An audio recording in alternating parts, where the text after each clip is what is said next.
apakah engkau juga mau membunuh kami seperti engkau membunuh tentara Mesir? The beginning of wisdom is to call things by their right name. Nama Yahweh loh, Yod-Heh-Vav-He loh, bukan Indri, Yod-Heh-Vav-He. Disalib-salibkan itu najis. Gak boleh ada nama Yahweh di awalnya. Musa itu melarikan diri ke Midian. Karena apa? Karena terancam hukuman akibat membunuh tentara Mesir. Mengapa dia membunuh tentara Mesir? Karena dia ingin membela orang Israel. Mengapa orang Israel itu dibela? Ya, karena memang itu adalah bangsanya, itu adalah saudaranya, jadi harus dibela. Nah, ternyata ketika sudah dia membunuh tentara Mesir, satu saat Musa bertemu lagi dengan orang Israel tadi, tapi sekarang sedang berkelahi dengan sesama orang Israel. Lalu Musa mau memisahkan, kenapa antara saudara mereka berkelahi. Waktu mau memisahkan, ternyata orang itu berkata, apakah engkau juga mau membunuh kami? Seperti engkau membunuh tentara Mesir. Orang-orang yang banyak di sekitar itu mendengar bahwa Musa membunuh tentara Mesir. Wah, akhirnya berita itu sampai di Firaun, dan Firaun mengejar Musa untuk menghukum, ya, tapi Musa melarikan diri. Nah, melarikan diri ke Midian. Di Midian itu dia bertemu dengan Sipora, sedang memberi makan, memberi minum domba-dombanya.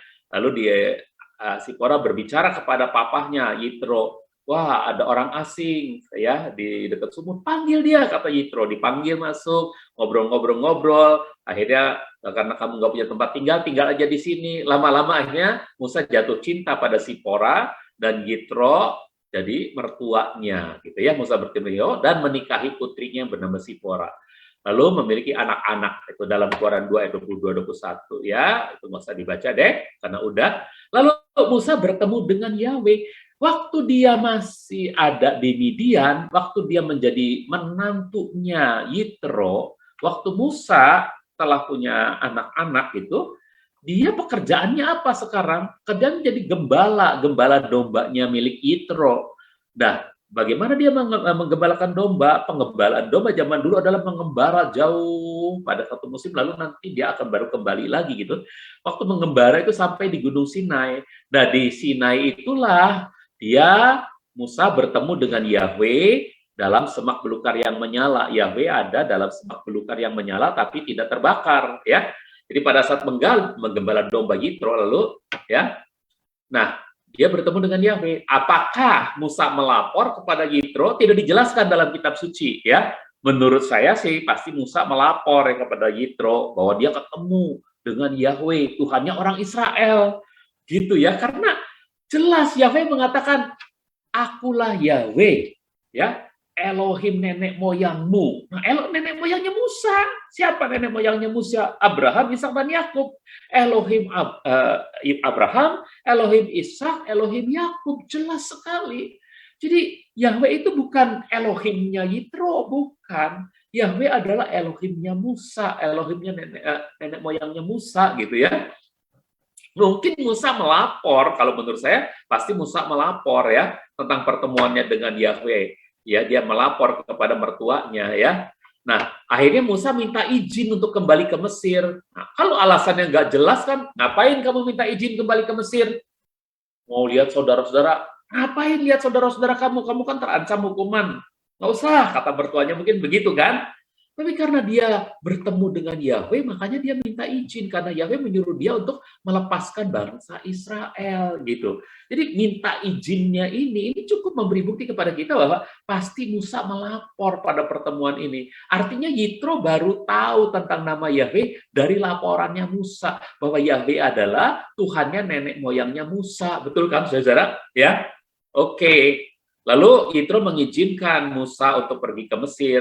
Dalam ayat ini dikatakan bahwa Musa membawa istri dan anak-anaknya ke Mesir. Keluaran 4 ayat 20 ya, membawa istri dan anak-anaknya gitu. Ya, Keluaran 4 ayat 20 nih, coba kita baca. Dan Musa membawa istri dan anak-anaknya dan menaikkan mereka ke atas keledai, dan dia kembali ke tanah Mesir, dan Musa membawa tongkat Elohim di tangannya. Jadi istrinya dan anak-anaknya ikut ke Mesir. Tetapi lihat, ketika Yitro mengunjungi Musa bersama Sipora, yang ini nih, yang Keluaran 18 ayat 10 waktu mengatakan diberkatilah Yahweh, ya, yang bertemu dengan Musanya di Gunung Sinai, di Gunung Elohim, ya, dalam Keluaran 18 nih, ayat 2 dan 3, ketika Yitro mengunjungi Musa bersama dengan Sipora dan kedua anaknya, ternyata sebelumnya Yitro telah meminta Sipora dan kedua anaknya pulang lebih dulu ke Midian. Jadi aneh kan kalau di sini tiba-tiba Yitro datangnya sama Sipora, sama anak-anaknya. Padahal di Keluaran 4 ayat 20, Sipora diajak oleh Musa ke Mesir. Berarti kan Sipora mestinya adanya sama-sama Musa. Ya waktu dikunjungi oleh Yitro kan berarti Yitro datangnya sendirian, harusnya kan begitu. Tapi rupanya ayat ini mengatakan ya 18 ayat 2 dan 3a itu mengatakan bahwa Sipora dan kedua anaknya sudah lebih dulu disuruh pulang. Coba baca ya. Dan Yitro, ayah mertua Musa, membawa serta Sipora, istri Musa, setelah dia menyuruhnya pulang. Dan kedua anak laki-laki wanita itu. Jadi, Sipora yang dulunya sama-sama Musa, pernah disuruh pulang lebih dulu. Mungkin pakai kabar, pakai berita. Karena dia kan punya orang-orang suruhan ya. Namanya juga bos, punya kambing domba yang banyak. Dia suruh orang untuk memberitahu Musa di perjalanan itu, supaya Sipora dan kedua anaknya pulang aja, jangan ikut perjalanan yang melelahkan itu, gitu ya, disuruh pulang, gitu. Nah, baru waktu disuruh pulang, sudah pulang, maka diajak oleh mertuanya untuk ketemu sama Musa. Mungkin udah di tempat yang lebih dekat lagi, itu di dekat Sinai ya, diajak untuk serta bersama-sama ketemu Musa. Nah, ketemu Musanya tuh berkata ini, diberkatilah Yahweh.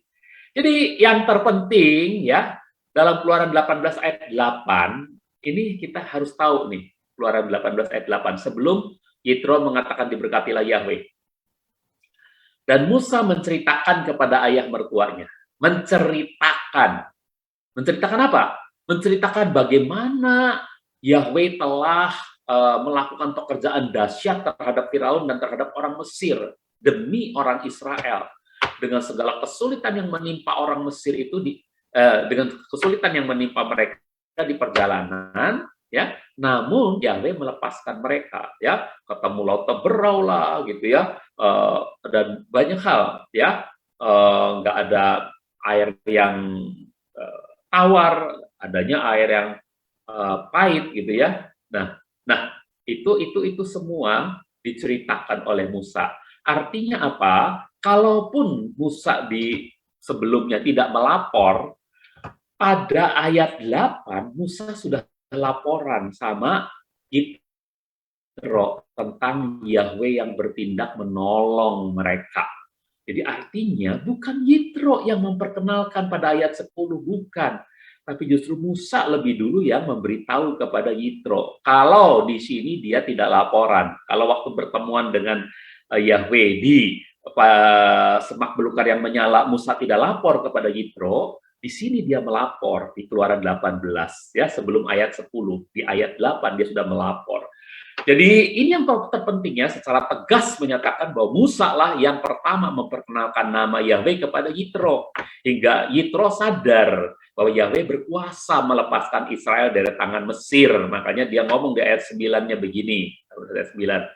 Dan Musa menceritakan kepada ayah mertuanya semua yang telah Yahweh lakukan terhadap Firaun, terhadap orang Mesir demi Israel, dengan segala kesulitan yang menimpa mereka di perjalanan, namun Yahweh melepaskan mereka. Ayat 9-nya, dan Yitro bersuka cita atas semua kebaikan yang telah Yahweh lakukan kepada Israel, yang telah dia lepaskan dari tangan orang Mesir.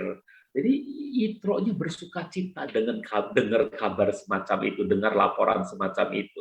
Jadi bukan Yitro yang memperkenalkan Yahweh kepada Musa ya, bukan ya, tapi justru Musa yang memperkenalkan Yahweh kepada Yitro ya. Nah, itu dia. Jadi seringkali orang ahli pun bisa saja punya pandangan yang bertolak belakang dengan apa yang kita bisa pahami ya. Oke. Nah, jadi itu yang sudah kita bahas. Sekarang kita membahas tentang inskripsi Kuntilet Ajrud, yaitu ditemukan oleh C.F. Meshel tahun 1975 ya, ketika dia menggali di Sinai Utara. Nah, di Sinai Utara dia coba menggali, ini daerah Midian nih ya. Ya, ini dia. Ini Sinai. Nah, ini daerah Sinai Utara itu adalah di sini Kutilat Ajrud, ya. Ini daerah Gunung Sinainya menurut penemuan yang terakhir adanya di sini. Tapi ada orang-orang yang sampai sekarang mempercayai Gunung Sinainya adanya di sini. Ini Semenanjung Sinai, ya. Nah, Kutilat Ajrud itu ini tempatnya, ya. Ini tempatnya Kutilat Ajrud. Oke. Jadi ini daerah Israel bukan? Ini kelihatannya kayak bukan Israel nih, karena Israel tuh yang berwarna putih tuh. Nah, ini Israel ke atas terus ya. Berwarna putih ini Israel ke atas terus sampai ke kota Eliat, ini masih Israel ya di Teluk Akaba. Oke. Nah, jadi apa yang kita lihat di sana inilah inskripsi Kuntilat Ajrud, yaitu ditemukannya guci-guci ya, guci-guci yang ada gambar-gambar semacam ini. Ini kalau gambarnya dibuat nggak diguci lagi, digambar beneran tuh, gambar yang belakangnya tuh ada gambar seperti ini nih ya. Ada gambar lembu, ada gambar, nah ini dewa. Ya, ini seperti ini dianggapnya ini dewa Yahweh, ini dewa Syerah gitu disatukan ya. Atau ini yang Asyerah yang perempuan ya. Jadi ini dia ya. No, yuk sekarang kita lihat ya. Ada kata-katanya di sana, ada kata-katanya. Kata-kata yang tertulis di sana ketika disambung-sambung tuh kalimatnya bisa jadi seperti ini. Berakatkah le Yahweh teman wala asyeratah. Ya, aku memberkati engkau demi Yahweh dari teman dan demi Asyerah. Nah, kata teman ini saudara-saudara itu mirip ya. Ya, sejajar dengan bunyi Habakuk 3 ayat 3a ya. Jadi dalam Habakuk 3 ayat 3a ada kata teman. Elohim datang dari Teman dan Yang Maha Kudus dari Gunung Paran. Nah, ini adalah daerah orang-orang Edom ya. Daerah orang-orang Edom sebetulnya ya. Jadi Elohim datang dari Teman, Yang Maha Kudus dari Gunung Paran. Ini gambarnya nih Teman. Ini Teman dan ini Gunung Paran. Jadi Elohim itu datang dari sini. Ya, sebelum masuk ke tanah Kanaan, masuk tanah Kanaannya lewat mana? Apakah lewat Beersheba di sini? Tidak, ya. Ya, tidak masuk lewat sini, tidak. Masuknya adalah lewat sini. Melewati Gunung Paran, melewati Teman, melewati Edom, Moab, Amon, dan masuk di Yeriko, gitu ya. Masuk, nyebrang, ketemu kota Yeriko yang pertama kali. Jadi masuknya itu lewat sana. Setelah berputar-putar di sini di padang gurun ini selama 40 tahun ya, dan Sinainya dipercaya itu adanya di sini nanti ya. Jadi dari sinilah Tuhan menampakkan diri kepada Musa, lalu memimpin orang Israel terus, padahal sudah dari Mesir sudah memimpin. Tuhan Maha Hadir ya, Maha Ada. Makanya namanya Ehye Asher Ehye, yang ada ya. Tapi dia betul-betul menampakkan diri kepada Musa adalah di Gunung Sinai gitu ya. Dan dia sepertinya melewati daerah ini sehingga orang-orang Kanaan di sini, orang-orang Kanaan, orang Israel yang ada di sini itu menganggap Yahweh itu datangnya dari Teman dan Gunung Paran. Padahal karena ini adalah daerah yang dilintasi, yang dilewati oleh iring-iringan orang-orang Yahudi, orang-orang Ibrani yang pulang di bawah pimpinan Musa dan Yosua. Jelas ya? Yuk kita lihat lagi sekarang. Kalau Habakuk 3 ayat 3a berkata Yahweh Elohim datang dari Teman, dari Gunung Paran. Bukan berarti Yahweh adalah sembahan orang-orang Teman. Bukan berarti Yahweh adalah sembahan orang-orang Gunung Paran. Bukan. Melainkan menjelaskan bahwa dua tempat tersebut pernah dilalui oleh kemuliaan dan kedahsyatan Yahweh sebelum masuk Kanaan. Setelah dia menampakkan diri kepada Musa di Gunung Sinai. Jadi penduduk Sinai pun bukan penyembah Yahweh. Jadi kalau ada penduduk Sinai di situ, kaum Nabatean misalnya di daerah Gunung Sinai sini ya, apakah yang di sini atau yang di sini ada kaum Nabatean, ada orang-orang yang nomadis yang berkumpul hidupnya berkemah, berpindah-pindah gitu ya. Bukan berarti Yahweh itu sembahan mereka, bukan, ya. Yahweh itu sudah berjanji waktu Musa masih di Waktu Musa dari Midian, ini daerah Midian, Musa mengembara sampai di Gunung Sinai ketemu Tuhan, Yahweh itu sudah melihat apa? Melihat penderitaan umatnya di Mesir gitu. Lalu Yahweh bilang sama Musa, aku ini Elohim nenek moyangmu. Ya, aku ini Elohimnya Abraham, Ishak dan Yakub. Aku ingin kamu melepaskan bangsa Israel keluar dari Mesir gitu. Nah, jadi Yahweh itu bukan sembahannya orang-orang Sinai, bukan sembahannya orang Gunung Paran, bukan sembahannya orang Teman, tapi betul-betul sembahannya Israel, ya. Karena dari dulu sebelum Yahweh menangis, Yahweh sedih karena penderitaan orang Israel di Mesir, Yahweh sudah memimpin Abraham. Yahweh sudah menampakkan diri kepada Abraham, Yahweh sudah menampakkan diri kepada Ishak, Yahweh sudah menampakkan diri kepada Yakub, gitu, ya. Jelas nggak, saudara? Oke? Jadi bukan berarti Yahweh itu sembahannya orang Sinai, bukan, ya. Mengapa? Ya, coba gini. Penduduk Sinai pun bukan penyembah Yahweh. Namun dia hadir di Sinai karena apa? Kenapa Yahweh hadir di Sinai? Karena Musa sedang ada di sana. Musa sedang menggembala domba. Itu adalah kesempatan terbaik Yahweh menemui Musa, ya. Ya, Musanya kan tidak mau hadir. Dia kabur dari Mesir, ketemu Yitro, oleh Yitro disuruh menggembala domba, dan waktu menggembala domba, dia mengembara sampai ke Gunung Sinai. Itulah tempat yang paling pas untuk Yahweh menampakkan diri, sepi dan hanya berdua saja. Makanya Yahweh menemui dia. Mengapa? Karena Yahweh maha hadir, dimanapun dia bisa hadir, tapi Musa tidak maha hadir. Waktu itu dia hanya ada di sana, oleh sebab itu Yahweh yang harus hadir di sana, ya. Nah, itulah sebabnya Yahweh itu namanya Yahweh Shammah. Yahweh hadir di sana, gitu ya. Oke, nah, jadi saudara mengerti sekarang ya, bahwa ajaran yang mengatakan bahwa Yahweh itu dikenalkan oleh Yitro, karena bukti-bukti ini loh, dia Yahweh ditemuinya di Gunung Sinai, pasti sembahannya orang-orang Sinai. Yahweh itu dalam Alkitab disebutkan dia dari Teman, dia dari Gunung Paran, berarti sembahannya, asalnya dari situ, tuh sembahannya orang-orang situ. Bukan.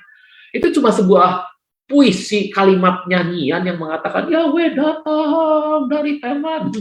Karena Teman dilewati, mungkin itu bangsa yang cukup kuat barangkali ya, atau suku yang cukup kuat, tapi mereka bisa dilewati begitu saja. Sama seperti Moab bisa dilewati ya. Tapi itu adalah orang-orang kira-kira hampir berkawin campur jadi satu suku yang kemudian jadi Edom dan Moab. Dan, ya oke, Amon. Nah, saudara, jadi itulah yang pertama, ya ini dia, ya. Jadi ini dia Gunung Sinai pada penelitian berikutnya di sini. Penelitian yang sampai sekarang orang percaya Gunung Sinai-nya ada di sini. Dan kalau kita pergi ke Israel, diajak ke Mesir itu ke Gunung Sinai, maka yang diajak tuh yang di sini, bukan yang di sini. Kalau ini termasuk daerah Arabia, ya. Dan mengapa Gunung Sinai Arabia itu karena Rasul Paulus mengatakan Gunung Sinai itu letaknya di Arabia gitu ya. Ya. Jadi Rasul Paulus mengatakan Gunung Sinai di Arabia gitu ya. Nah, itu sebabnya banyak orang terperangah waktu Rasul Paulus mengatakan demikian. Ah, kalau gitu Sinainya bukan yang di sini dong. Ternyata di sini ada Jebel al-Laus, ya. Gunung Sinai sini. Nah, oke, dari sini Yahweh berjalan memimpin orang Israel ya, karena di sini kan bertemu dengan orang Israel walaupun Yahweh tidak menampakkan diri ya, kemuliaannya sangat besar. Tapi tiang awan dan tiang apinya tuh memimpin mereka lewatin daerah Teman, lewatin daerah Gunung Paran, ini Gunung Paran, ini Teman, lewatin itu masuk daerah Edom, Moab, Amon, baru nyebrang ke Yeriko gitu ya, nyebrang Sungai Yordan di bawah pimpinan Yosua. Nah, oke, saudara-saudara, yuk kita lanjutkan. Lalu bagaimana dengan inskripsi Khirbet Elkom? Jadi kalau inskripsi Kuntilaet Ajrut yang mengatakan diberkatilah Yahweh gitu ya, dari Teman, nah itu ini kan Kuntilaet Ajrut bunyinya begitu, aku memberkati engkau demi Yahweh dari Teman dan demi Asyera gitu ya, ada kata-kata Temannya. Nah, itu adalah daerah yang dikuasai atau orang-orang itu, mereka pada waktu itu karena takutnya kepada Yahweh, mereka juga mengadopsi nama Yahweh untuk disembah oleh mereka. Ngerti ya, saudara? Bukan, Yahweh itu bukan original miliknya orang-orang Teman, bukan. Tapi Yahweh diadopsi oleh mereka sebagai sembahannya.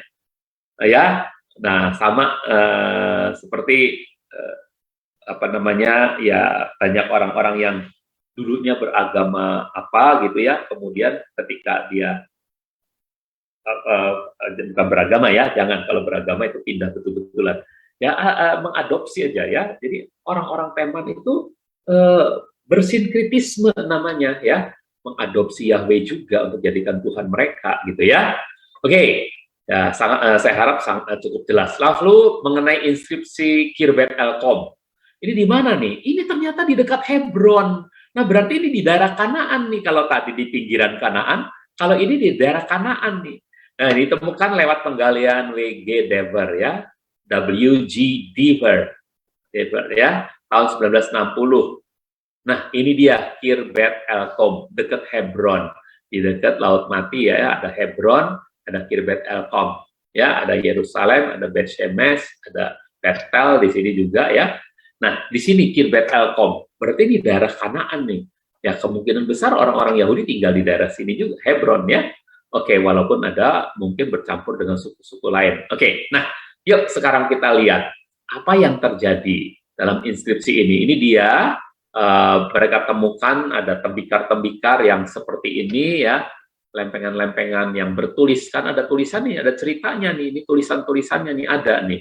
Ya, lalu ketika disusun tulisannya ada yang bunyinya begini, Baru Uriyahu le Yahweh we Matsaryahu le Asyeratah. Ya, diberkatilah Uriah oleh Yahweh. Ini mungkin Raja Uriah nih ya, dan Masaria oleh Asyera. Mungkin ini Masaria ini adalah seorang raja atau panglima atau apa? Nah, Asyera. Nah, jadi apa yang dilakukan, saudara-saudaraku? Ternyata ada kemungkinan orang Israel itu sedang sinkritisme. Ya, ini dalam kerajaan siapa?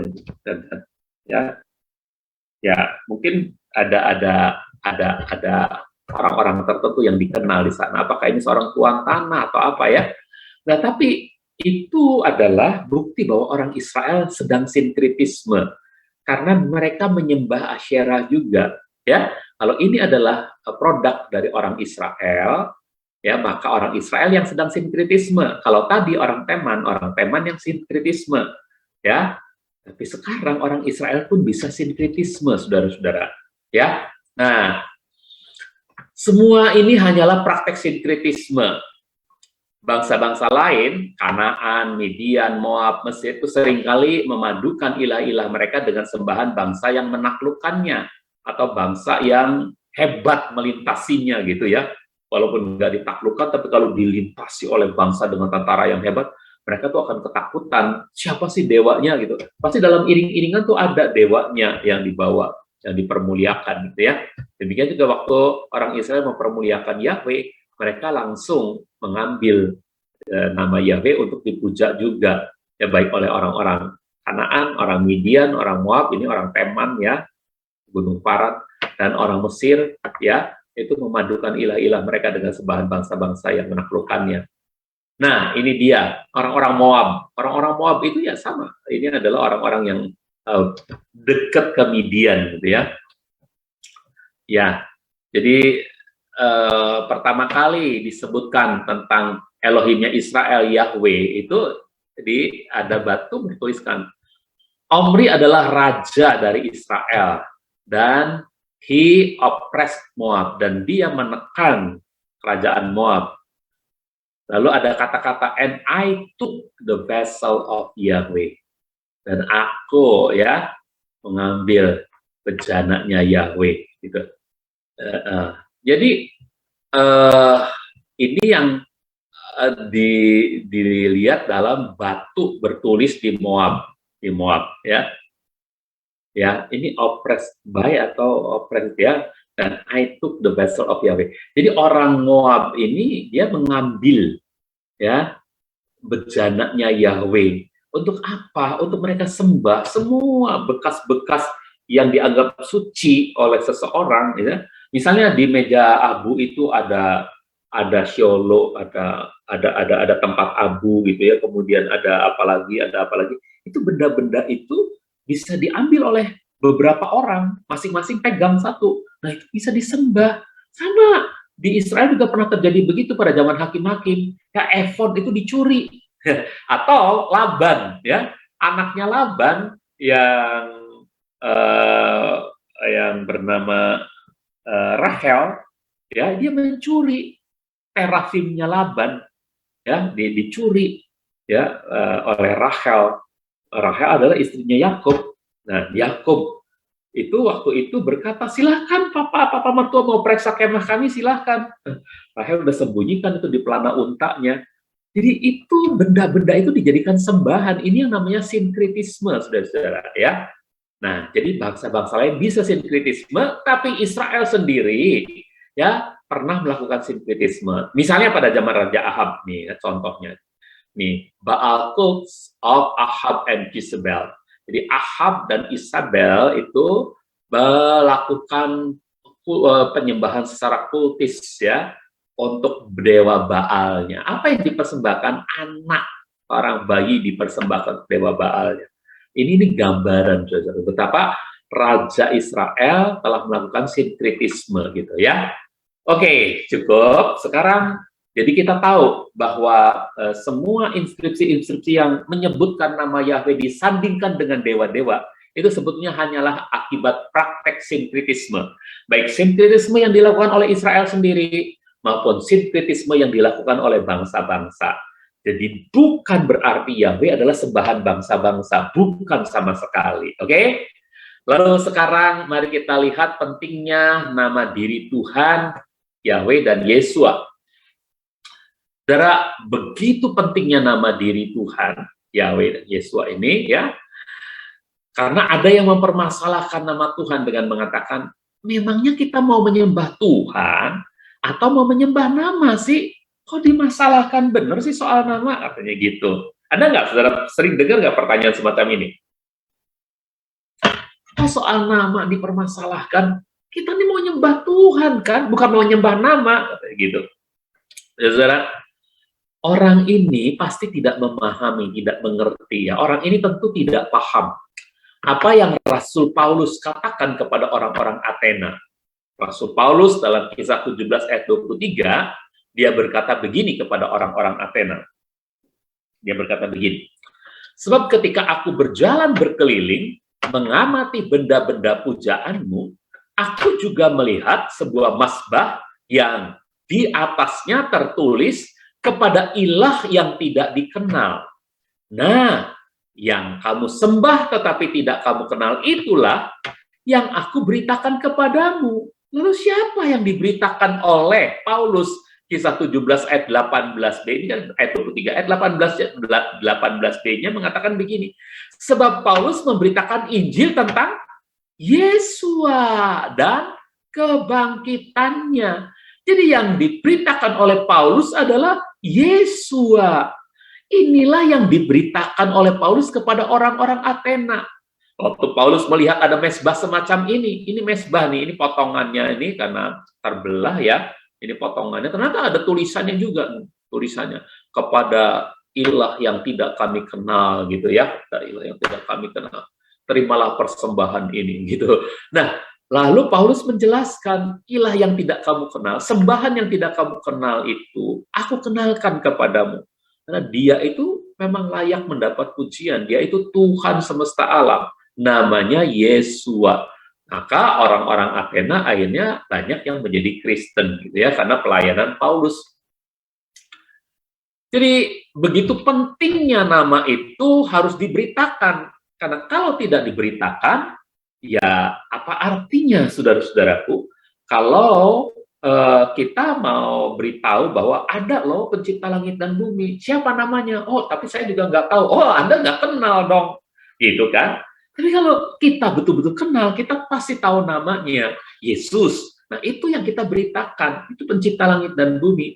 Oke, betapa pentingnya nama Yesus, betapa pentingnya nama Yahweh. Coba kita lihat.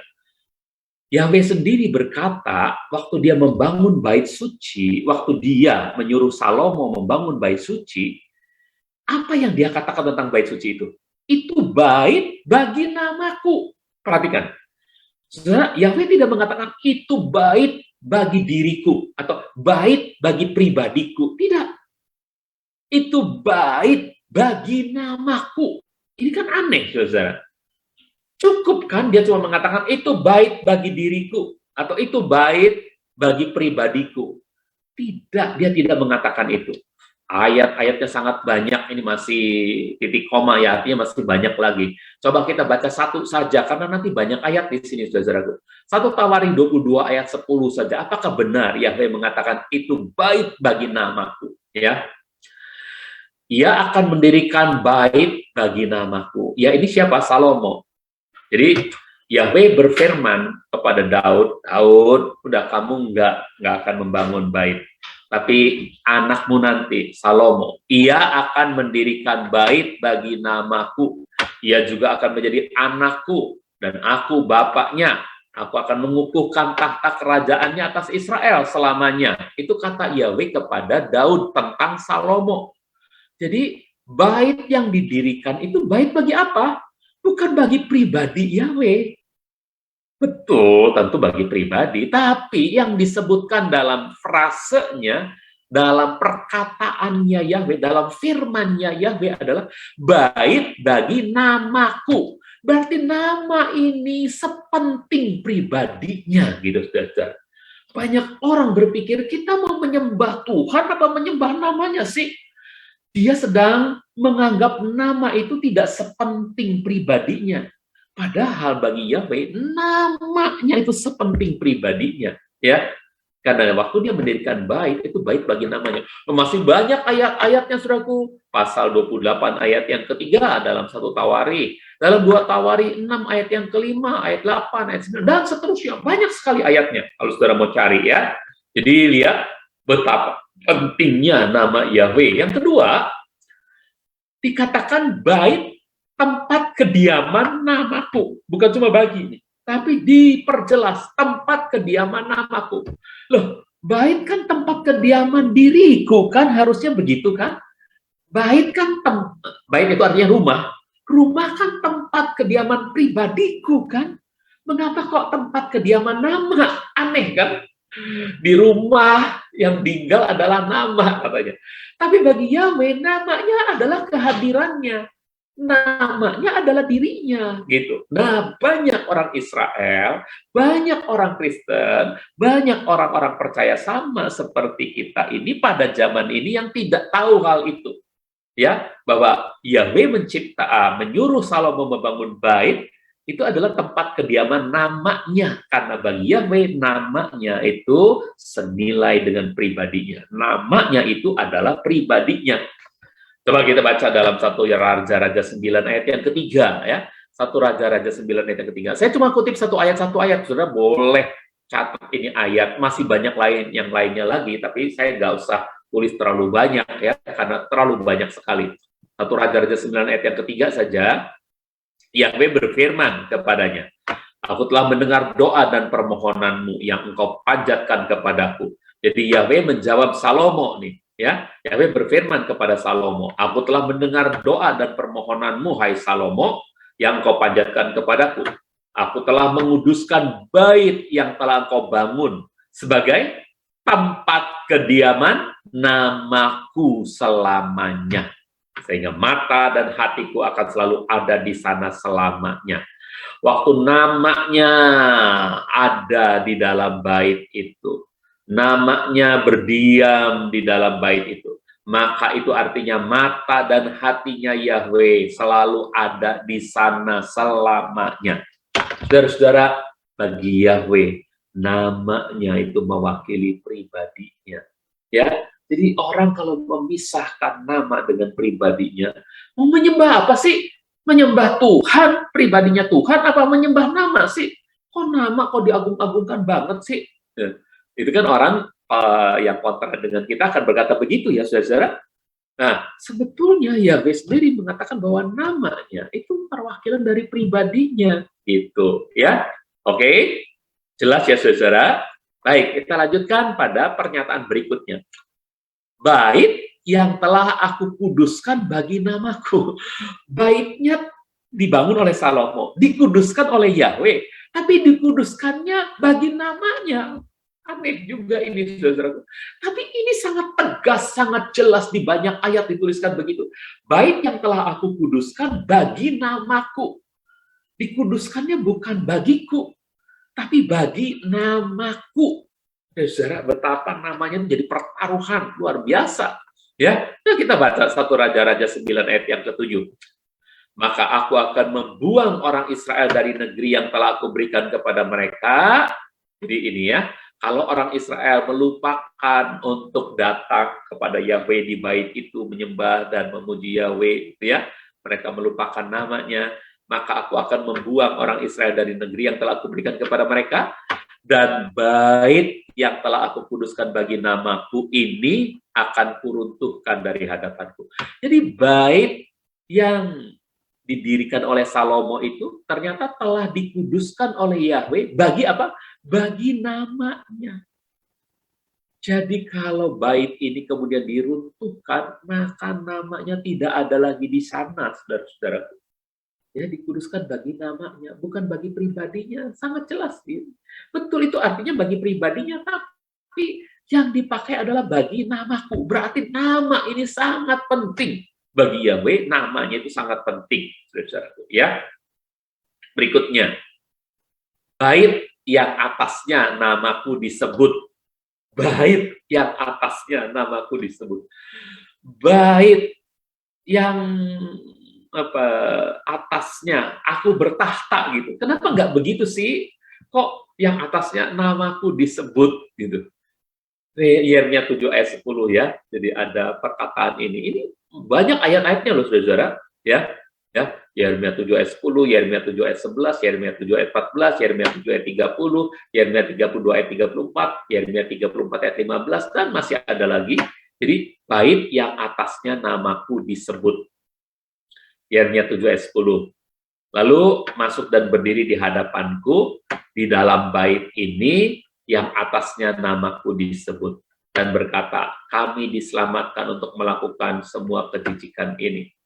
Nah, jadi orang-orang yang melupakan Yahweh itu, mereka ternyata masuk ke dalam bait, ya, ke hadapan Yahweh dalam bait itu, ya, yang bait yang atasnya nama Yahweh disebut itu, dan berkata, kami diselamatkan untuk melakukan semua kejijikan ini. Ini waktu orang Israel sedang melakukan sinkretisme nih, saudara, sedang melupakan Yahweh, ya. Tapi ini penting pernyataan ini, bait yang atasnya namaku disebut. Ini bait yang dibangun oleh Salomo itu, saudara, ya. Bait yang kemudian akhirnya nanti dihancurkan oleh Raja Babilonia, oleh Raja Nebukadnezar. Itulah bait yang atasnya nama Yahweh disebut, saudara. Ya, nah, dan berarti saudaraku, mengenai bait ini nama Yahweh itu sangat berkaitan, sangat erat dengan bait suci ini, saudara. Berikutnya, Yerusalem. Yerusalem adalah kota yang telah aku pilih untuk menempatkan namaku. Jadi Yerusalem itu kota yang dipilih Yahweh, ini akunya huruf besar harusnya, untuk menempatkan namaku. Itu kota yang dipilih oleh Yahweh untuk menempatkan namanya. Kota, seharusnya kan untuk menempatkan dirinya, gitu ya. Tidak, untuk menempatkan namanya. Karena ketika dia menempatkan nama Yahweh pada kota Yerusalem, itu artinya dia sedang menempatkan hadiratnya sepenuhnya pada kota Yerusalem. Begitu loh, saudara. Karena namanya itu Yahweh, yang artinya Ehye, Asher Ehye, yang artinya Ego Emi, aku ada, ya, Hayah, gitu, aku ada. Nah, coba kita baca dalam 1 Raja-Raja 11 ayat 36. Yerusalem itu kota yang Yahweh pilih untuk menempatkan namanya di sana. 1 Raja-Raja 11 ayat 36. Sedangkan kepada anaknya akan kuberikan satu suku, supaya Daud hambaku di hadapanku senantiasa punya ahli waris di Yerusalem, kota yang telah kupilih untuk menempatkan namaku di sana. Nah, ini Yahweh sedang berbicara, ya, kepada membuat pernyataan bahwa kepada Daud nanti, ya, kepada keturunan Daud anaknya akan diberikan satu suku, ya. Waktu itu sedang perpecahan nih antara Rehabeam dengan Yerobeam. Rehabeam adalah anaknya Salomo, ternyata dia cuma dapat satu suku ya, suku orang-orang Yahudi. Memang akhirnya orang suku Yehuda ya, akhirnya suku Benyamin ikut, tapi yang pertama kali adalah suku Yehuda. Nah, supaya apa? Karena itu adalah sukunya Raja Daud, supaya Daud hambaku di hadapanku senantiasa punya ahli waris. Jadi suku Yehuda ini yang akan membuat kerajaan Daud tidak berhenti sampai selesainya kekalahan orang-orang Yehuda oleh Raja Babel Nebukadnezar. Nah, baru kerajaannya berhenti waktu itu. Sebetulnya berhentinya tertunda sampai nanti Raja Mesias datang, gitu ya. Nah, jadi yang ajaib adalah pernyataan ini. Yerusalem, kota yang telah kupilih untuk menempatkan namaku di sana. Jadi bagi Yahweh, Yerusalem adalah kota terpilih untuk Yahweh menempatkan namanya di sana. Kalau Yahweh menempatkan namanya di Yerusalem, berarti Yahweh hadir di Yerusalem. Dia bukan hanya nama dalam arti tulisan namanya, tapi kehadirannya, pribadinya hadir di Yerusalem. Ini ayat-ayatnya banyak, saudara. Tapi saya pilih satu saja, ya, yang paling depan saja. Berikutnya, kalau bait, atasnya namaku disebut, kalau Yerusalem menempatkan namaku. Ternyata umat Yahweh itu juga yang atasnya namaku disebut. Ini saya akan tulis 2 ayat nih, ya, karena cukup penting. Ya, umatku yang atasnya namaku disebut. Jadi umat Yahweh itu atasnya nama Yahweh disebut.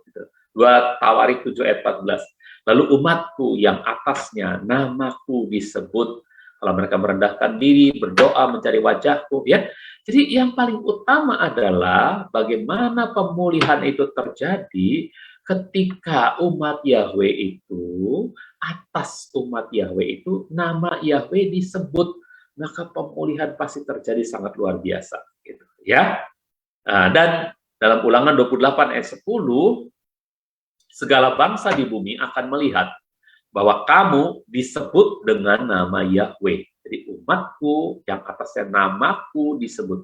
Bahwa kamu disebut dengan nama Yahweh. Sehingga mereka, semua bangsa-bangsa itu takut kepadamu. Jadi umat yang atasnya nama Yahweh disebut, bangsa-bangsa akan takut kepadanya. Nah, ini saudara-saudara. Ini harus jadi imannya kita, ya. Ini harus jadi iman dan praktek hidup kita. Ketika Yahweh, ya, kita sebagai umatnya, atas kita nama Yahweh disebut, maka bangsa-bangsa akan takut kepada kita.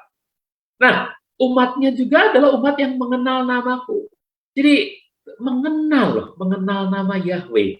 Itu umat yang mengenal nama Yahweh. Itu umat yang akan diselamatkan, umat yang akan terlindungi adalah umat yang mengenal nama Yahweh. Mazmur 91 ayat 14. Sungguh ia mengasihi aku, maka aku pun melepaskannya. Aku menempatkannya tinggi, sebab ia mengenal namaku. Saudara, jadi kita harus betul-betul mengenal nama Yahweh, supaya kita benar-benar dikasihi, ditempatkan tinggi, kita dilepaskan dari segala pencobaan-pencobaan. Ya, kita harus mengenal. Ya, jadi ada umat yang tidak mengenal nama Tuhannya. Tapi di sini nama Yahweh-nya nggak ada, Pak. Ya, kita baca ya Yeremia 16 ayat 21 ya. Yeremia 16 ayat 21. Karena itu lihatlah, aku akan memberitahu mereka sekarang. Aku akan membuat mereka mengenal tangan dan keperkasaanku. Sehingga mereka tahu bahwa namaku adalah Yahweh. Jadi mengenal namaku yaitu Yahweh. Jadi umat yang mengenal namanya itu Yahweh. Ya, jadi inilah yang Tuhan mau. Mengenal namanya satu hal yang sangat penting. Kalau orang nggak kenal namanya, bagaimana bisa? Pepatah Cina itu mengatakan sangat indah sekali, saudaraku. Dalam pepatah Cina itu dikatakan demikian. The beginning of wisdom is to call things by their right names. Permulaan dari kebijaksanaan adalah menyebut segala sesuatu sesuai dengan namanya. yang benar. Jadi sesuai dengan namanya. Kalau kita menyebut nama orang dengan benar, berarti kita adalah orang yang punya kebijaksanaan. Itu pepatah Cina mengatakan, cuma saya nggak bisa baca bahasa China-nya. Zhui de kai duan si yong zeng ke de ming si cheng shu shi wu. Ya, itu artinya permulaan dari bijaksana adalah memanggil segala sesuatu dengan namanya yang benar. Kalau kita bisa memanggil segala sesuatu dengan namanya yang benar, kalau racun, sebut racun. Kalau itu vitamin, sebut itu vitamin. Itu orang yang bijaksana. Tapi orang yang gegabah akan bilang, racun itu vitamin. Aduh, itu orang yang gegabah. Ya, jadi permulaan kebijaksanaan adalah kalau kita bisa menyebut siapapun dengan namanya secara benar. Itu loh, saudara. Mengenal namaku itu penting sekali. Lalu, aku bertindak demi namaku. Yahweh sendiri bertindak demi namanya. Betapa kehormatannya dipertaruhkan dalam namanya. Waktu Yahweh bertindak itu demi namanya. Saudara. Ya, demi namanya. Yehezkiel 20 ayat 9, coba kita baca. Namun aku bertindak demi namaku, supaya namaku tidak dicemarkan di hadapan bangsa-bangsa yang ada di sekeliling mereka. Di depan mata bangsa-bangsa tempat aku memperkenalkan diriku kepada mereka, untuk membawa mereka keluar dari tanah Mesir. Jadi saudara-saudara, Yahweh bertindak demi namanya. Itu ayatnya banyak ya. Bisa dibaca dalam ayat yang ke-14, ayat yang ke-22, ayat yang ke-44 dari Yehezkiel 20. Yahweh bertindak demi namanya. Lalu, mengenai nama Yesus, sekarang Yesua. Segala sesuatu harus dilakukan dalam nama Yesua. Kalau nama itu nggak penting, ngapain ada firman semacam ini? Segala sesuatu harus dilakukan dalam nama Yesua. Segala sesuatu lakukan aja lah, bebas lah. Ya lakukan aja semaunya. Gitu. Nggak usah dalam nama segala. Tapi ayat ini mengatakan, segala sesuatu harus dilakukan dalam nama Yesua.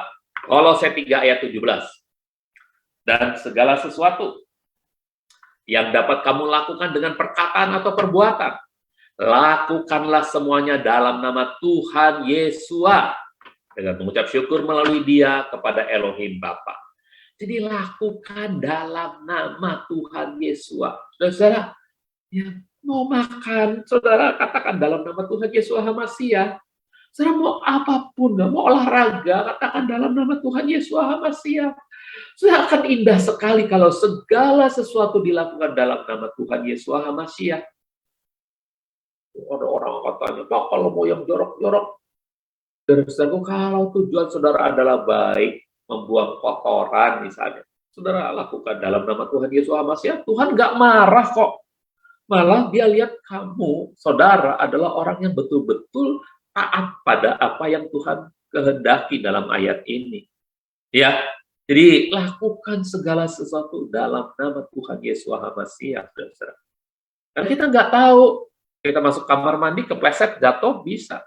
Tapi kalau kita mau mandi, kita lakukan dalam nama Tuhan Yesus HaMashiach. Segalanya sudah jadi sempurna dalam perlindungan, dalam naungan. Kalaupun jatuh, kita tidak akan dibuat tergeletak.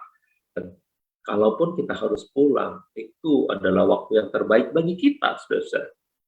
Kalau segala sesuatu dilakukan dalam nama Tuhan Yesus HaMashiach. Ya, berikutnya. Rumusan baptisan. Ada orang mengatakan rumusan baptisan itu kan nggak pakai nama, Pak. Itu cuma dalam nama Bapa, Putra, dan Roh Kudus. Bapa kan bukan nama, Putra juga bukan nama, ya. Roh Kudus itu juga sebetulnya kan bukan nama, ya. Dalam nama Bapa, Putra, dan Roh Kudus itu kan semuanya sebutan umum, ya. Ya, sebutan umum. Ya. Tapi saudara-saudaraku, itu kan satu ayat. Dalam Matius 28 ayat 19 saja, karena itu pergilah, muridkanlah semua bangsa dengan membaptis mereka ke dalam nama Bapa, Putra, dan Roh Kudus. Ayat-ayat lainnya, 4 ayat dalam Kisah Para Rasul saja, semuanya mengatakan kalau baptis itu dalam nama Yesua. Semuanya. Nggak ada yang bilang di sini dalam nama Bapa, Putra, dan Roh Kudus. Semuanya itu dalam nama Yesua. Jadi yang benar yang mana, Pak? Terserah saudara, tapi yang paling penting adalah menyebutkan nama. Karena dalam nama itu ada spiritnya, ada kuasanya, ya. Jadi kalau mau nyebut ini dulu tidak apa-apa. Dalam nama Bapa, Putra, dan Roh Kudus, itu artinya dalam sebutan Bapa, Putra, dan Roh Kudus, demi nama Tuhan Yesus Kristus, baptis. Kita baptis orang. Jadi, saudara-saudaraku, kalau saudara mau pakai Yesus Hamasiah, aku membaptis engkau dalam nama Bapa, Putra, dan Roh Kudus demi nama Tuhan Yesus Hamasiah ke dalam kematiannya dan kebangkitannya. Kalau Bapa, Putra, dan Roh Kudus bisa dikaitkan dengan kematian dan kebangkitan, nggak nyambung, saudaraku. Tapi kalau demi nama Tuhan Yesus Hamasiah ke dalam kematiannya dan kebangkitannya, itu nyambung. Orang itu betul-betul dikuburkan, dianggap sudah mati, dikuburkan, lalu keluar dari air, dibangkitkan. Nah, ini baptisan, saudara-saudara. Ya, harusnya lengkap demi nama Tuhan Yesus Hamasiah. Coba kita baca benar nggak sih Pak? Ini 4 ayat semuanya dalam nama Tuhan Yesus Hamasiah atau Tuhan Yesus aja, Yesus saja. Betul, betul. Ya, Kisah 2 ayat 38. Maka Petrus menjawab mereka, bertobatlah dan biarlah masing-masing kamu dibaptiskan dalam nama Yesua Hamasiah untuk pengampunan dosa-dosa dan kamu akan menerima karunia Roh Kudus. Jadi semua yang tertulis dalam Kisah Para Rasul ini dalam nama Yesua, saudara-saudara. Bukan Bapa, Putra, dan Roh Kudus, bukan dalam sebutan umum, bukan. Tapi dalam nama diri. Nama diri itu sangat penting, ya. Karena kita dihisapkan pertama kali ke dalam nama itu, saudara-saudaraku. Ya, coba lihat Kisah 8 ayat 16. Sebab Roh Kudus belum turun ke atas orang pun di antara mereka, karena mereka hanya baru dibaptiskan ke dalam nama Tuhan Yesua. Jadi betul. Dalam Kisah Rasul nggak ada yang dibaptiskan ke dalam nama Bapa, Putra, dan Roh Kudus, nggak ada. Ya, dalam nama Tuhan Yesua. Ini udah 2 ayat nih. Ayat yang ketiga, Kisah 10 ayat 48. Kisah 10 ayat 48. Karena itu Petrus memerintahkan mereka untuk dibaptis dalam nama Yesua Hamasiah. Kemudian sesudah itu mereka meminta Petrus untuk tinggal beberapa hari bersama mereka. Jadi Petrus memerintahkan mereka untuk dibaptis, ya, dalam nama Yesua Hamasiah. Ini sangat jelas sekali, ya, saudara-saudaraku. Jadi ketika Petrus dengan keluarga Cornelius itu, ya, Petrus memerintahkan mereka semua dibaptis dalam nama Yesua Hamasiah, ya, bukan dibaptis dalam nama Bapa, Putra, dan Roh Kudus. Betul, ini nggak salah karena ini firman Yesus Kristus sendiri, saudaraku. Tapi alangkah indahnya kalau kita sambung dengan demi nama Yesua Hamasiah. Mengapa? Karena 4 ayat ini semuanya mengatakan nama diri. Nama diri itu sangat penting. Ini adalah firman Yesua, ya. Tapi ini adalah mengenai praktek yang seharusnya kita lakukan karena kesadaran tentang nama diri. Oke? Ayat yang terakhir, Kisah 19 ayat yang kelima. Betul nggak? Nah, Kisah 19 ayat yang kelima. Setelah mendengar hal itu, mereka pun dibaptis dalam nama Tuhan Yesua. Ya, jadi sangat jelas 4 ayat dalam Kisah Para Rasul ini menyebutkan nama diri. Ya, memang Matius 28 ayat 19 menyebutkan tentang sebutan umum dalam nama Bapa, Putra, dan Roh Kudus. Demi nama Tuhan Yesua Hamasiah kami baptiskan engkau ke dalam kematian dan kebangkitan untuk menerima pengampunan dosamu dan menerima karunia Roh Kudus. Baptislah mereka. Amin. Nah, saudara-saudara, itu rumusan baptisan, ya. Yang terakhir, Sanhedrin, ini mahkamah agama, itu melarang para murid Yesua berbicara dan mengajar. Hasilnya cukup di sini aja. Kamu nggak boleh berbicara dan mengajar, ya. Ajaran Yesus harusnya kan begitu. Nggak boleh berbicara dan mengajar ajaran Yesus, kan? Tidak, saudaraku. Yang mereka larang itu adalah berbicara dalam nama Yesua, mengajar dalam nama Yesua. Kenapa? Kalau mereka berbicara dalam nama Yesua, itu pembicaraan mereka penuh kuasa. Kalau mereka mengajar dalam nama Yesua, pengajaran mereka itu penuh pengilhaman.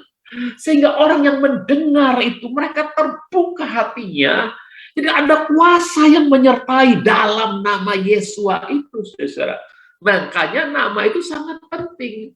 Makanya dilarang oleh Mahkamah Agama orang-orang Yahudi, murid-murid Yesus itu berbicara dan mengajar dalam nama Yesua. Coba kita baca Kisah 4 ayat 18. Maka setelah memanggil keduanya, mereka memberi perintah agar keduanya sama sekali tidak berbicara atau mengajar dalam nama Yesua.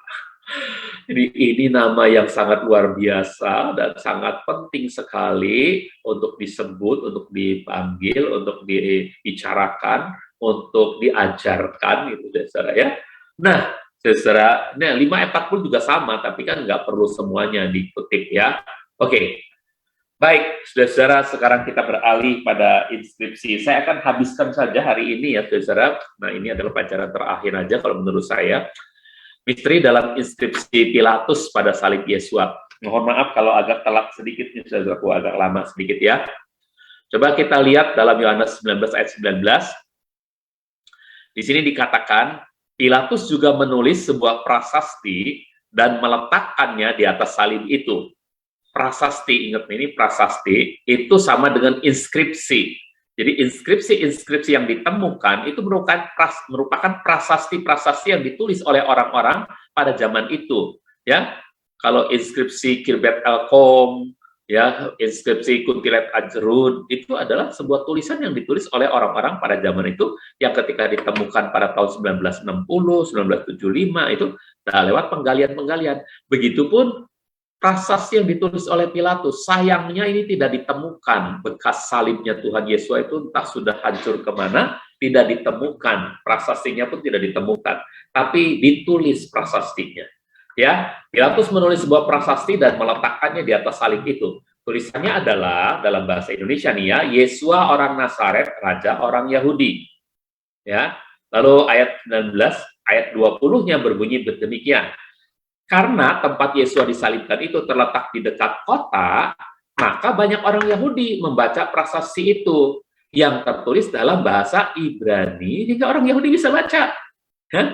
Bahasa Yunani, nggak banyak orang Yahudi yang pintar bahasa Yunani pada bahasa itu. Dan bahasa Latin, apalagi bahasa Latin ya. Tapi bahasa Latin ya orang ini adalah konsumsinya para tentara-tentara Romawi ya, dan pemimpin-pemimpin Romawi. Sedangkan bahasa Yunani adalah bahasa orang-orang yang berdagang, karena itu di dekat kota. Nah, kota Yerusalem itu juga adalah kota perdagangan, sehingga orang dari daerah lain itu melintasi kota Yerusalem untuk berdagang, tapi ketika mereka dekat kota, mereka melihat ada salib yang dipancangkan, lalu ada prasasti di atas salib itu, seperti ini prasastinya di atas salib, ya prasasti, lalu kita taunya, karena ini dalam bahasa Indonesia ya, Yesua orang Nazaret, raja orang Yahudi ya. Ini kalau dalam bahasa Latin Yesua ya, N Nazaret ya, terus Rex raja ya, Y lagi Yahudi, I pakai lagi Yudea, raja Yahudi. Nah, kita taunya Inri, saudara-saudaraku. Dari dulu tulisan di salib, saudara taunya apa? Inri kan? Inri itu berasal dari apa? Itu singkatan dari Yesus, ya Yesus, Yeus, ya Yeus, gitu ya. Nazarenus, gitu, M-nya Nazarenus, R-nya Rex, ini Rex itu raja. I-nya Yudaiorum. Nah, rum itu adalah untuk penguasa. Ini adalah bahasa Latin yang secara literal artinya Yesus dari Nazaret, raja orang Yahudi. Nah, raja orang Yahudi, ini Rek itu raja.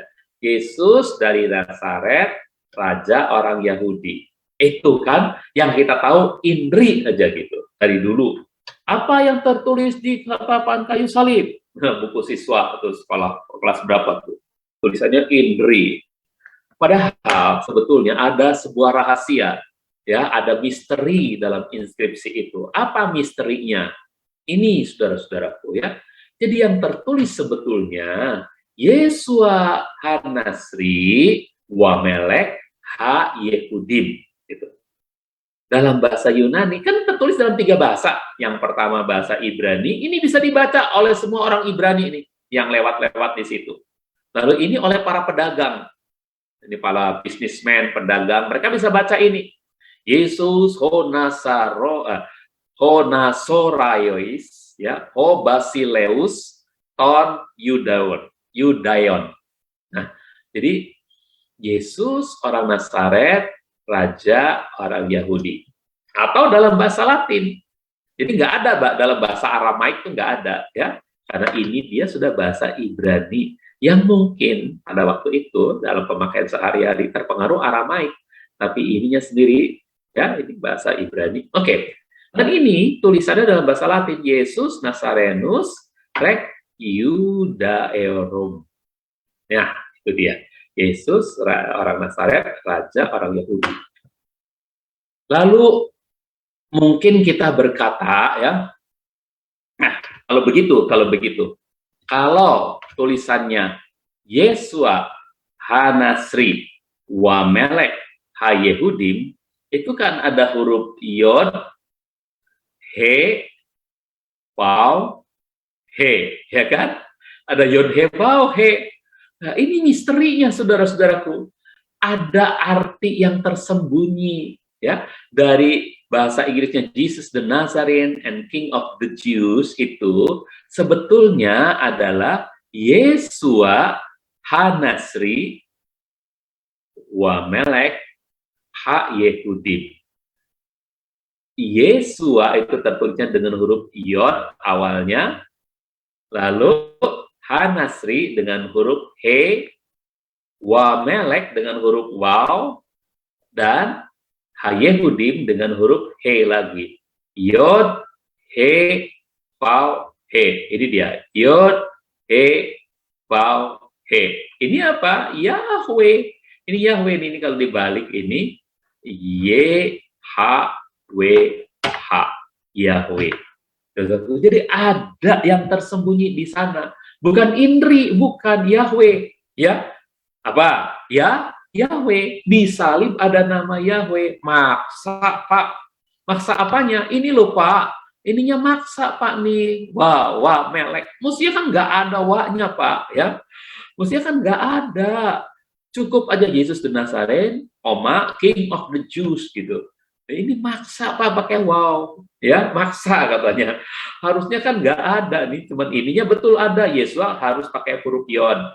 Hanasri betul, karena nggak bisa kalau cuma Nasri aja, orang Nazaret saja nggak bisa, harus dengan artikel Hanasri. Nazaret.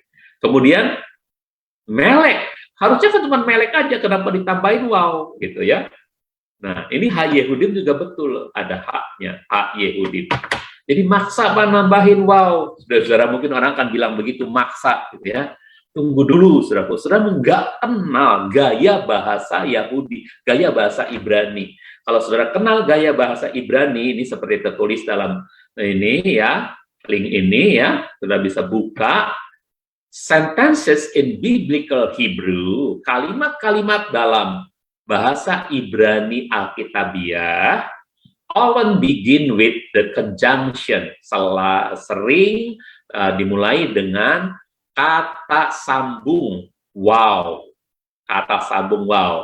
ya.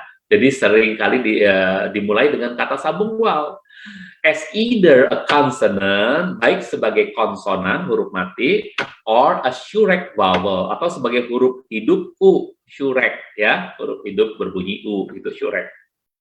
Nah, this conjunction wow, kata sambung wow ini yang artinya dan cannot stand alone as an independent word, tidak dapat berdiri sendiri sebagai kata yang bebas, but must be connected to another word as a prefix, tetapi harus disambungkan dengan kata lain sebagai imbuhan.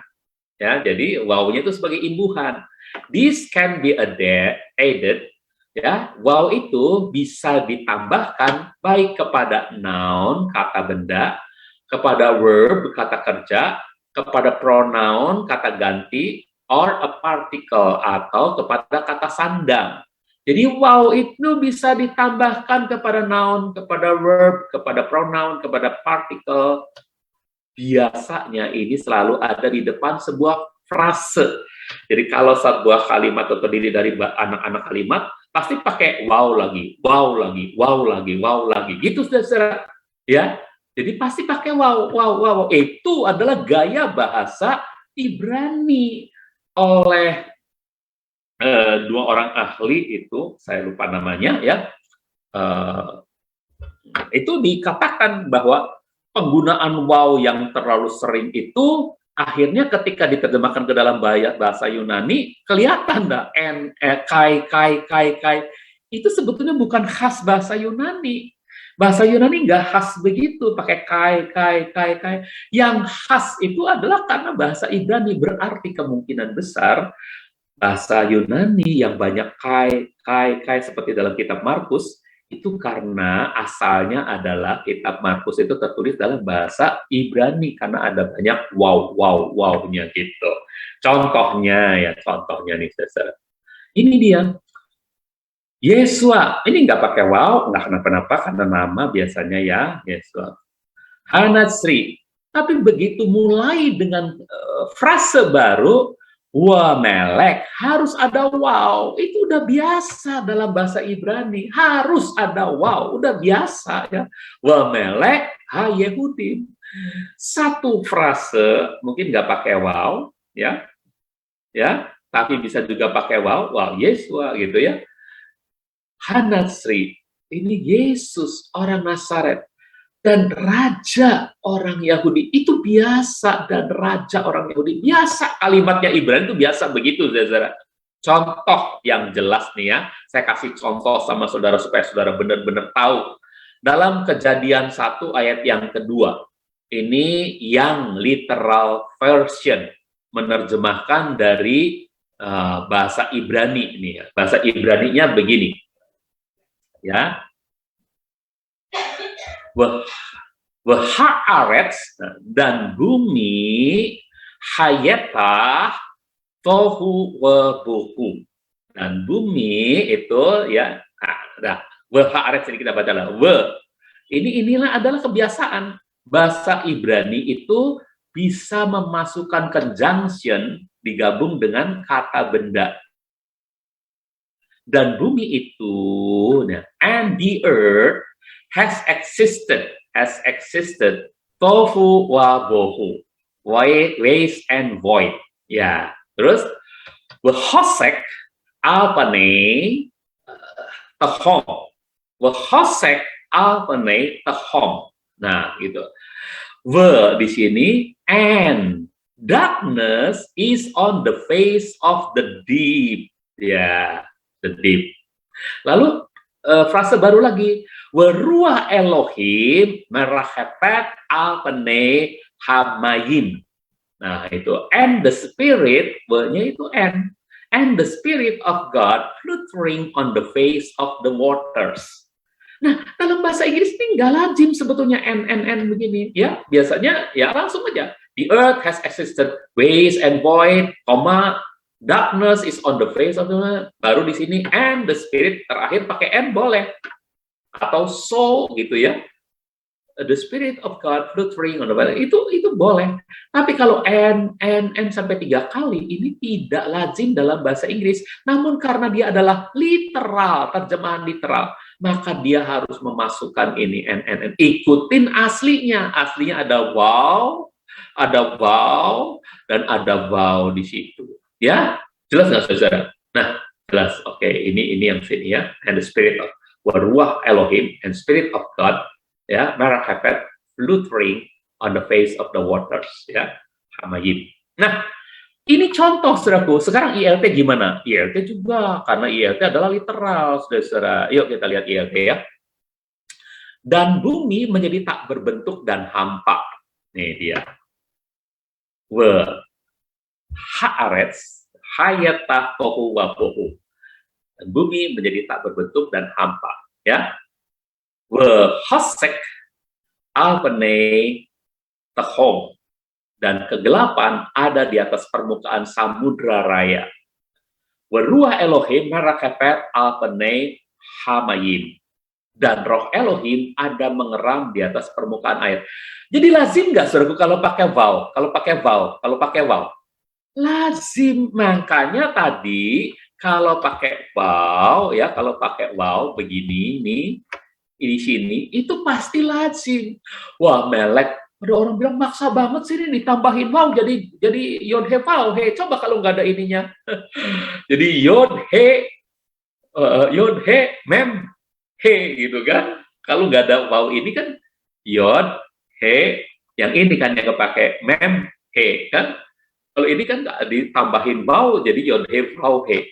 Ini lazim penambahan vaw di sini, conjunction dan di sini itu lazim dalam bahasa Ibrani. Sehingga dalam penerjemahan literal pasti ada kata dan itu, saudara, ya. Nah, jelas nggak, saudara, sekarang? Jelas ya? Oke, ada satu rahasia lagi, saudara. Rahasia berikutnya, mengapa pada salib ada nama Yahweh? Itu kan ada nama Yahweh. Masa ada inskripsi nama Yahweh loh, Yod He Vav He loh, bukan Indri, Yod He Vav He. Disalib kan itu najis, nggak boleh ada nama Yahweh di tempat yang najis, nggak boleh gitu, saudara. Padahal itu adalah kerelaan Yahweh, saudara. Ya, itu karena nama Yahweh sendiri ketika tertulis dalam abjad Ibrani simbol, dalam piktograf, itu sebelum abjad Ibrani jadi paleo, itu dulunya simbol pertamanya, ya. Piktograf, itu ya, ini simbol tuh seperti ini nih, tuh, ini simbol nih, piktograf nih. Ini alef, ini bet, ini gimel, ini dalet, dan masing-masing ada artinya. Alef itu ox, ya, lembu jantan, atau strength, kekuatan, atau pemimpin. Ini bet itu artinya rumah, ya, atau di dalam. Ini gimel ini artinya kaki, atau juga unta, atau kesombongan. Ini dalet itu artinya pintu kemah, ya, pintu kemah, atau jalanan, ya. He itu artinya lo, lihatlah, ya, behold, lihatlah, ya. Dan wow itu artinya paku, ya. Dan ini zayin itu artinya bajak, ya, atau senjata. Dan het artinya apa? Ini dinding, tenda, ya, pemisah, separation, pemisah. Het itu artinya apa? Keranjang. Yod itu artinya apa? Tangan, ya, tangan. Dan seterusnya, saudaraku. Yang aneh ini ya, saudaraku, abjad piktograf itu ya, dari awalnya alef itu lembu jantan yang gagah, yang kuat, sama seperti Yesus ketika datang, dia menyembuhkan, dia membangkitkan, dia hebat, pokoknya segala perbuatannya hebat.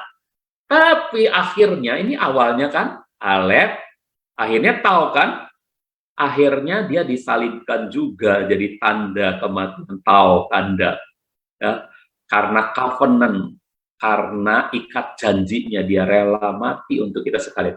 Ini dalam piktograf aja huruf Ibrani sudah menyatakan alef dan taunya itu punya makna yang luar biasa, ya, saudara. Oke, sekarang kita teruskan dulu ini. Ya, iya, ini udah. Oke, nah, jadi rahasia berikutnya mengapa pada salib ada nama Yahweh? Mestinya nggak boleh nama Yahweh Yud He Vav He itu, ya. Jadi kalau orang memaksakan tambah wamelek itu, Yesua Hanatsri wa Melek Ha Yehudim, itu nambah-nambah, itu menyebabkan nama Yahweh ada di salib. Salib itu tempat terkutuk, nggak boleh ada nama Yahweh gitu. Padahal nama Yahweh sendiri ketika tertulis dalam abjad Ibrani, abjad simbol, abjad piktograf, waktu abjad Ibraninya masih simbol, waktu masih piktograf gitu, justru menyatakan keadaan salib, yaitu apa? Ada tangan yang terpaku. Tangan siapakah? Tentu saja tangan Yahweh Hak Ben, Yahweh Hak Davar, ketika berinkarnasi menjadi Yahweh Sua. menjadi Yesua, waktu berinkarnasi menjadi manusia, maka itu tangannya terpaku. Itu sangat jelas, saudaraku. Ya, coba kita lihat nama Yahweh itu katanya adalah tangan yang terpaku gitu ya. Pertama dari huruf Yod. Yod mana? Nih dia Yod. Yod. Dari huruf Yod dulu nih, Yod. Yod, ya. Yodnya mana? Nih Yod, ya. Tuh, Yod. Artinya apa? Arm, lengan atau tangan, ya. Arm atau lengan atau tangan, ya. Lah, lalu He. He itu apa? Nih, He. He itu, ya. Huruf He ini dulunya waktu masih simbol tulisnya begini, He-nya. Itu artinya lihatlah, lihat. Ya. Ada tangan gitu ya. Kemudian Vownya apa? Vownya ini dia. Vow, paku. Paku. Ya. Terus He lagi, ini lagi ya. He lagi adalah ini. Oke? Nah, jadi Yod He Vav. He itu ini Yod He Vav He. Dan ini artinya apa, saudaraku? Ya, coba ini lihat loh, ya. Yod dulu, Yod, maaf, Yod nih. Tangan, ya. Tapi kalau bahasa Ibrani itu lihat ada tangan, lihat ada pakunya, gitu. Jadi ada tangan, lihat, ada paku, ya, lihat. Jadi gitu, lihat ada tangan, lihat ada paku. Behold name, behold arm, ya. Jadi bacanya itu, saudara, ini artinya apa? Ini artinya apa? Artinya nama Yahweh sendiri menjelaskan tentang tangan yang terpaku.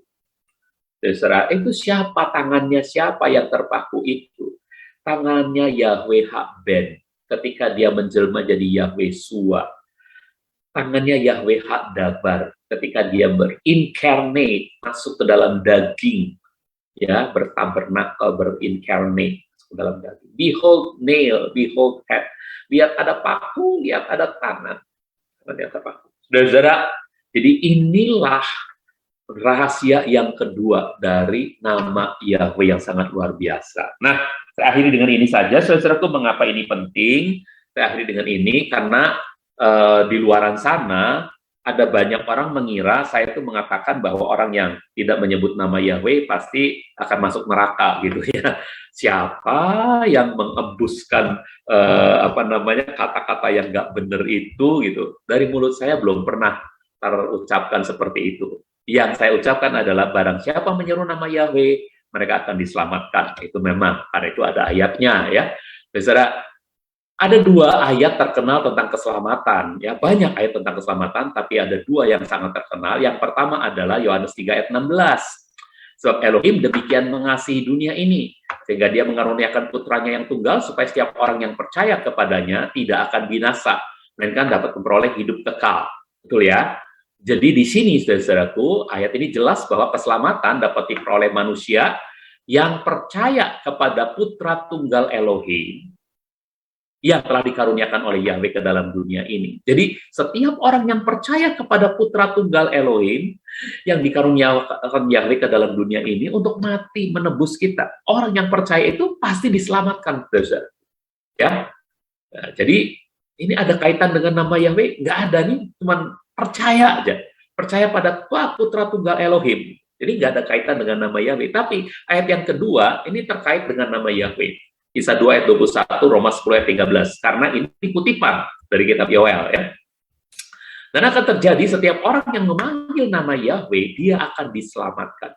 Jadi siapa yang diselamatkan? Yang memanggil nama Yahweh, dia akan diselamatkan. Nah, dalam ayat ini keselamatan diperoleh oleh setiap orang yang memanggil nama Yahweh.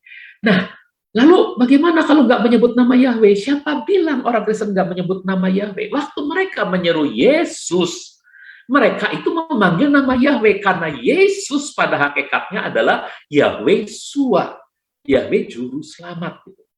Ada yang bertanya di sini, Bapak, kenapa kok Bapak udah tahu katanya Yahweh itu nama diri, Padahal Sua itu adalah hanya kata generik sama seperti El, Elohim. Wah, itu cuma sebutan umum. Kenapa kok dijadiin satu gitu ya? Lah, saudaraku, dalam budaya Ibrani itu hal yang biasa. Yohanan misalnya. Yo itu dari kata Yahweh. Hanan itu dalam artian diperkenan, orang yang diberi kasih karunia. Jadi Yohanan itu adalah sebuah perpaduan antara Yahweh dan yang diperkenan, yang diberi kasih karunia. Ya, apalagi Yehuda, ya, Yosua dalam zaman Perjanjian Lama itu artinya Yahweh Sua. Kenapa kok saya dipersalahkan waktu menyebut Yesua adalah nama Yahweh yang menjelma jadi manusia? Ada orang mempersalahkan begitu, tapi oke lah, saya tidak akan menjawab tentunya, kecuali lewat pelajaran ini, saudara-saudaraku, bahwa dalam budaya Yahudi itu biasa dua kata disatukan. Yang satunya mungkin sebutan umum, disatukan, akhirnya jadi satu nama, sebuah nama tertentu. Ya, banyak kok, Yehuda, Yohanan, ya, Yochebed, banyak lagi lah, banyak lagi ya, Yoab, ya, dan banyak, terlalu banyak, ya. Oke, ya, yang pakai Yah juga ada sebetulnya, ya, Yaziel atau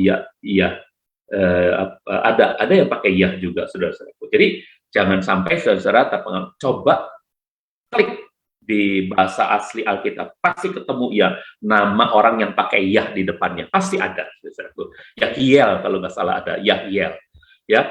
Nah, saudara, jadi kalau dalam ayat ini keselamatan diperoleh oleh setiap orang yang memanggil nama Yahweh, bukan berarti ayat ini memutlakkan bahwa orang Kristen sekarang tidak diselamatkan karena nggak menyebut nama Yahweh. Tidak, saya tidak mengatakan begitu. Ya, karena waktu mereka menyebut nama Yesus, mereka juga sedang menyebut nama Yahweh. Ya, yang paling penting dalam gerakan pemulihan nama Yahweh itu, nama Yahweh nggak boleh diganti. Itu yang paling penting. Dan jangan ada ilah lain disebut dari mulutmu. Itu yang paling penting sebetulnya dalam gerakan ini, saudara-saudaraku. Ya, bukan berarti saya mengatakan bahwa orang yang masih menyebut kata Allah, mereka masuk neraka. Saya tidak pernah menyebut itu, tapi di luaran beritanya tuh sampai kemana-mana. Oke lah, kalau begitu, saudara-saudaraku, saya ingin meluruskan dengan jawaban hari ini. Ya, mengapa? Karena intinya saya dan tentunya saudara-saudara semua, kita tidak boleh menghakimi bahwa orang-orang Kristen Indonesia yang belum memanggil nama Yahweh pasti tidak diselamatkan. Karena ada sebuah ayat dalam Yesaya 65 ayat 1, ya. Ya. Ini harus membuat kita berkesimpulan bahwa keselamatan semata-mata adalah anugerah Tuhan. Jadi itu bukan pemikiran kita. Biarkan dia dalam anugerahnya yang bekerja untuk menyelamatkan setiap orang. Ya, Yesaya 65 ayat 1 itu berbunyi begini, saudara. Aku telah diselidiki oleh orang-orang yang tidak bertanya. Aku telah ditemukan oleh mereka yang tidak mencari aku. Kepada bangsa yang tidak berseru kepada namaku, aku berfirman, lihatlah aku, lihatlah aku. Nah, artinya buat orang-orang yang belum berseru kepada nama Yahweh, Tuhan bisa memberikan keselamatannya. Asal mereka mau percaya kepadanya. Dalam Yohanes 3 ayat 16. Ya, dan percaya kepadanya itu tentu kepada Sang Putra Tunggal yang memang namanya Yesus dalam bahasa Indonesia, Jesus dalam bahasa Inggris, Yesua HaMashiach dalam bahasa Ibrani yang terpengaruh Aramaik, Yehosua, ya, HaMashiach atau Yehosua Mesiah, Mashiach, Yehosua Mashiach itu dalam bahasa Ibrani Masoretik, Yahsua dalam bahasa Ibrani Paleo. Saudara-saudara, jadi kalau saudara-saudara sudah memanggil Yesua, sudah memanggil Yesus, saya percaya keselamatan itu dosa saudara peroleh karena Yohanes 3 ayat 16 mengatakan demikian, dan karena Yesaya 65 ayat 1 juga membuat kita tidak seharusnya saling menghakimi. Baik, terima kasih saudara-saudara yang dikasihi Tuhan. Sampai di sini pelajaran nama Bapa, the real name of God, kita selesaikan, kiranya menjadi berkat bagi kita semua. Bapak Yahweh, Bishyam Yeshua Hamasya Waruah HaKodes, memberkati kita semua. Salam sehat.